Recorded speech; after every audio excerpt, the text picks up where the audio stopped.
ഞാൻ നടത്തിയ രാഷ്ട്രീയ പ്രവർത്തനം അത് പൊതുവിൽ കേരളത്തിൽ അറിയാവുന്നൊരു കാര്യമാണ്. അത് സുതാര്യമായ ഒന്നാണ്, കളങ്കരഹിതമായ ഒന്നാണ്. അതുകൊണ്ടാണ് കളങ്കിതനാക്കാനുള്ള ശ്രമങ്ങളൊക്കെ നടക്കുമ്പോൾ ഞാൻ ശാന്തമായി അതിനോട് പ്രതികരിച്ചിട്ടുള്ളത്. ഒന്നും എന്നെ ബാധിക്കാതിരുന്നിട്ടുള്ളത്. ആ ഘട്ടത്തിലൊക്കെ പലതും ഞാൻ നേരത്തെ പറഞ്ഞതുപോലെ ഉള്ളാലെ ചിരിച്ചുകൊണ്ട് കേട്ടു നിന്നിട്ടുള്ളത്. ഇതായിരുന്നു എൻ്റെ ഒരു രീതി. ഈ കഴിഞ്ഞ 10 വർഷക്കാലമായി കേരളത്തിൻ്റെ മുഖ്യമന്ത്രി സ്ഥാനത്ത് ഞാനിരിക്കുകയാണ്. ഈ പ്രവർത്തനത്തിൽ തീർത്തും അഭിമാനിക്കാൻ വക നൽകുന്ന ഒട്ടേറെ കാര്യങ്ങൾ എനിക്കുണ്ട്. കാരണം നമ്മുടെ സംസ്ഥാനത്തിൻ്റെ കാര്യങ്ങൾ നല്ലതുപോലെ മനസ്സിലാക്കിക്കൊണ്ടിരിക്കുന്നവരാണല്ലോ നിങ്ങളെല്ലാവരും. നിങ്ങൾ ചിലപ്പോൾ ചില താല്പര്യങ്ങളുടെ മേലെ എന്തൊക്കെ പറഞ്ഞാലും നാട്ടിൽ എന്തൊക്കെ സംഭവിക്കുന്നു എന്ന കാര്യങ്ങൾ കൃത്യമായി മനസ്സിലാക്കാൻ കഴിയുന്നവരാണല്ലോ. രാജ്യത്ത് നടക്കുന്ന കാര്യങ്ങൾ നിങ്ങൾക്കറിയാം. രാജ്യത്ത് മറ്റെവിടെ എന്ത് നടക്കുന്നുള്ളതിലേക്ക് ഞാൻ പോകുന്നില്ല. പക്ഷേ നമ്മുടെ ഇവിടെ ഏതെങ്കിലും കാര്യങ്ങൾ നടപ്പാകുന്നതിന് ഒരു പദ്ധതി വരുന്നു. ആ പദ്ധതിയുടെ കോൺട്രാക്ട് കൊടുക്കുന്നു. നിങ്ങൾ കേട്ടിട്ടുണ്ടാവും ചിലയിടത്ത് അതിനൊക്കെ കൃത്യമായ വിഹിതമുണ്ട്. ഇത്ര ശതമാനം കൊടുക്കണം എന്നുള്ള കണക്കുണ്ട്. അങ്ങനൊരു കണക്ക് കേരളത്തിലുണ്ടോ?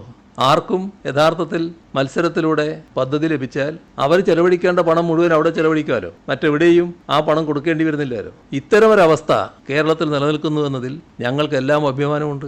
അതിൽ സാധാരണഗതിയിൽ അഭിമാനിക്കുന്ന ഒരാളാണ് ഞാൻ. എന്തുകൊണ്ടാണത്? അഴിമതിയുമായി ബന്ധപ്പെട്ട യാതൊരു കാര്യങ്ങളും അനുവദിക്കില്ല എന്ന നിർബന്ധം കൊണ്ട് തന്നെയാണ്. അതുകൊണ്ട് തന്നെയാണ് ഉന്നത തലങ്ങളിലുള്ള അഴിമതി ഇവിടെ പൂർണ്ണമായി അവസാനിപ്പിക്കാൻ കഴിഞ്ഞത്. അതൊരു വസ്തുതാപരമായ കാര്യമാണല്ലോ. നമ്മൾ രാഷ്ട്രീയ ആവശ്യങ്ങൾക്ക് വേണ്ടി ചില ഏജൻസികളെ കൊണ്ടുവന്ന് ആ ഏജൻസികളിലൂടെ ഇത്തരം കാര്യങ്ങളെ മറ്റൊരു രീതിയിൽ ചിത്രീകരിക്കാൻ ശ്രമിച്ചാൽ അത് നാട്ടിൽ വിലപ്പോകുമെന്നാണോ കരുതുന്നത്? അത്തരം പ്രചരണങ്ങൾ നാട്ടിൽ നല്ല രീതിയിൽ ഉയർത്തിക്കാണിക്കുന്നതിന് നിങ്ങളുടെ സ്ഥാപനങ്ങളെ ചിലതിനെ സ്വാധീനിച്ചാൽ ഇതെല്ലാം അട്ടിമറിക്കാൻ കഴിയുമെന്നാണോ കരുതുന്നത്? അതൊന്നും സംഭവിക്കുന്ന കാര്യമല്ല. ഞാൻ എൻ്റെ പൊതുജീവിതം ഞാൻ നേരത്തെ പറഞ്ഞതുപോലെ കളങ്കരഹിതമായി കൊണ്ടുപോകാനാണ് ശ്രമിച്ചിട്ടുള്ളത്. എനിക്ക് അഭിമാനിക്കാൻ വക നൽകുന്നൊരു കാര്യം എൻ്റെ കുടുംബം പൂർണ്ണമായി അതിനോടൊപ്പം നിന്നു എന്നുള്ളതാണ്. എൻ്റെ മക്കള് 2 പേരും അതേ നില സ്വീകരിച്ചു പോയിട്ടുണ്ട്. നിങ്ങൾ ഈ പറയുന്ന മകനില്ലേ, നിങ്ങൾ എത്ര പേര് ആ മകനെ കണ്ടിട്ടുണ്ട് നിനക്കറിയില്ല. അവനെയും കേരളത്തിൻ്റെ മുഖ്യമന്ത്രിയുടെ മകനാണല്ലോ. അധികാരത്തിൻ്റെ ഇടനാഴികളിൽ സഞ്ചരിച്ചു കൊണ്ടിരിക്കുന്ന മുഖ്യമന്ത്രിമാരുടെ മക്കളെ കണ്ടവരായിരിക്കുമല്ലോ നിങ്ങളെല്ലാവരും. എവിടെയെങ്കിലും കണ്ടോ നിങ്ങളവനെ? ഏതെങ്കിലും സ്ഥലത്ത് കണ്ടോ? ക്ലിഫ് ഹൗസിൽ എത്ര മുറിയുണ്ട് എന്ന് പോലും അവൻ അറിയുമെന്ന് സംശയമാണ്. അതാണ് എൻ്റെ മകൻ്റെ പ്രത്യേകത. ഏതച്ഛനും ഏത് മകനെക്കുറിച്ചും അഭിമാനബോധം ഉണ്ടാവും. പക്ഷേ എൻ്റെ അഭിമാനബോധം പ്രത്യേക തരത്തിലുള്ളതാണ്. ഒരു ദുഷ്പേരും എനിക്കുണ്ടാക്കത്തക്ക രീതിയിൽ എൻ്റെ മക്കൾ ആരും പ്രവർത്തിച്ചിട്ടില്ല. അതുകൊണ്ടാണ് മകൾക്ക് നേരെ പലതും ഉയർത്തിക്കൊണ്ടുവരാൻ നോക്കിയപ്പോൾ അന്ന് ഞാനതിനെ ചിരിച്ചുകൊണ്ട് നേരിട്ടില്ലേ. അത് വേണ്ടത്ര യേശുന്നില്ല എന്ന് വന്നപ്പോൾ മര്യാദയ്ക്കൊരു ജോലിയെടുത്ത് അവിടെ കഴിയുന്ന ഒരാളെ, ഇവിടെ ആരാണെന്ന് പോലും പലർക്കും അറിയാത്ത ആളെ, പിണറായി വിജയൻ ഇങ്ങനൊരു മകനുണ്ട് എന്ന് ചിത്രീകരിച്ചുകൊണ്ട് അയാളെ വിവാദത്തിൽ ഉൾപ്പെടുത്താൻ വേണ്ടി നോക്കുന്നത്. അതുകൊണ്ട് വിവാദമാകുമോ? അത് എന്നെ ബാധിക്കുമോ? ഈ പറഞ്ഞ ആളെ ബാധിക്കുമോ? ഇവിടെ നമ്മൾ കാണേണ്ട കാര്യം ആ ചെറുപ്പക്കാരൻ മര്യാദക്കുള്ളൊരു ജോലിയിലാണ് പ്രവർത്തിക്കുന്നത്. മനസ്സിലാക്കേണ്ട ഒരു കാര്യം അയാളെ പൊതുരീതികൾ, ജോലി, പിന്നെ വീട്, ഇത് മാത്രമാണ്. ഒരു പൊതുപ്രവർത്തന രംഗത്തും അയാളില്ല സാധാരണഗതിയിൽ. തെറ്റായ ഒരു കാര്യത്തിനും ഇതേവരെ അയാൾ പോയിട്ടുമില്ല. നല്ല രീതിയിൽ ജീവിച്ചു പോവുകയാണ്. ഒരു ദുഷ്പേരും എനിക്കുണ്ടാക്കിയിട്ടില്ല.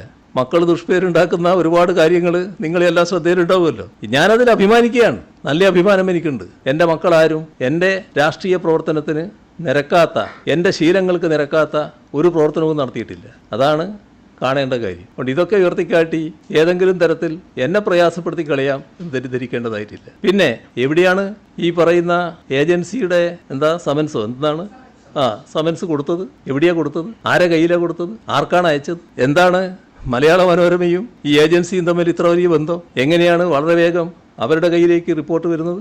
ആരെയും കയ്യിൽ ആ റിപ്പോർട്ട് കിട്ടിയിട്ടില്ലല്ലോ. റിപ്പോർട്ട് കിട്ടിയിട്ട് മറുപടി കൊടുക്കേണ്ട ഒരു കാര്യം വന്നിട്ടില്ലല്ലോ. ഉടനെ പ്രതിപക്ഷ നേതാവ് സതീശനടക്കമുള്ള ആളുകൾ അതുമായിട്ട് പ്രതികരണമായിട്ട് വരികയാണല്ലോ. എന്താ മുഖ്യമന്ത്രി മുഖ്യമന്ത്രി എന്താ പ്രതികരിക്കേണ്ടത്? നിങ്ങളൊരു കടലാസ് അയച്ചു എന്ന് പറയുന്നത് ആ കടലാസ് ഇങ്ങോട്ട് താന്ന് ഞാൻ പറയണോ?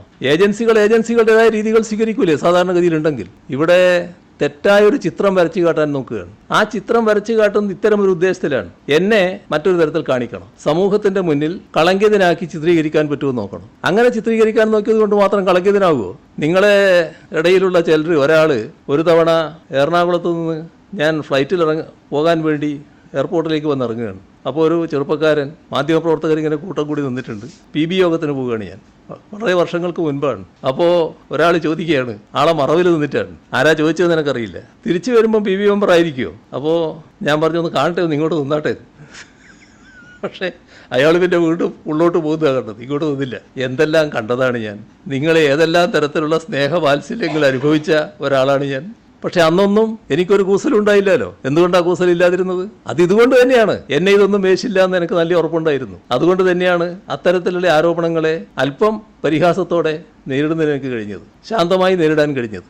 എത്ര വർഷമായി ഈ രീതിയിൽ തുറന്നിട്ട്. ഇവിടെ നിങ്ങളുടെ കൂട്ടത്തിലുള്ള ഒരു മുതിർന്ന മാധ്യമ പ്രവർത്തകൻ ഒരിക്കൽ എന്നോട് ചോദിക്കുകയുണ്ടായി, ഞങ്ങൾ തമ്മിലുള്ള സൗഹൃദ സംഭാഷണത്തിലാണ്, അല്ല നിങ്ങളെപ്പറ്റി ഇങ്ങനെ അഴിമതിയുടെ ഭാഗമായിട്ടൊക്കെ പറയുന്നുണ്ടല്ലോ, അഴിമതിൻ്റെ ഭാഗമായിട്ട് ആരെങ്കിലും വന്നാൽ നിങ്ങളുടെ സമീപനം എന്തായിരിക്കും? ഞാൻ പറഞ്ഞ ഒരാളെ അയച്ചു നോക്കുക, അദ്ദേഹം മനസ്സിലാവുമല്ലോ, ഒന്ന് അയച്ചു നോക്ക് നിങ്ങൾ ആരെങ്കിലും.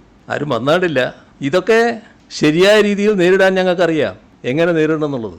അതുകൊണ്ട് തന്നെ ആവർത്തിച്ച് ഞാൻ വ്യക്തമാക്കാൻ ആഗ്രഹിക്കുകയാണ്, ഒരഴിമതിയും എൻ്റെ ജീവിതത്തിൽ എനിക്കുണ്ടാവില്ല, എൻ്റെ ഭാഗത്തുനിന്നുണ്ടാവില്ല. അത് ഉറപ്പിച്ച് പറയാൻ ഞാൻ ആഗ്രഹിക്കുകയാണ്.